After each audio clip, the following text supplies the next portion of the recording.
இந்தாங்க. என்னது? இது தட்டு, இது பணியாரம். அடடா, புட்டு புட்டு வைக்கிற. புட்டி இல்ல சார், பணியாரம். விடவே மாட்டியா? இந்தாங்க. போ போடு. Thank you. நானே சுட்டது. எந்த எண்ணெயில செய்த பணியாரம்னு தெரியல.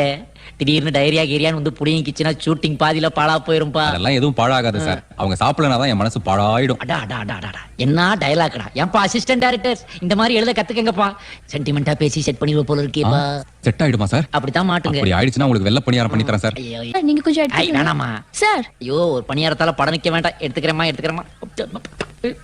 சார், இந்த சிச்சுவேஷனுக்கு, அதாவது ரம்பா பணியாரம் சாப்பிடுற அழகு அது இருக்குல்ல அழகு. சார், அதுக்கு ஒரு கவிதை சொல்லுங்க சார். திடீர்னு கேட்டா எனக்கு வராதுப்பா. இதெல்லாம் பெரிய மேட்டர், நீயே சொல்லி. நான் சொல்லட்டுமா சார்?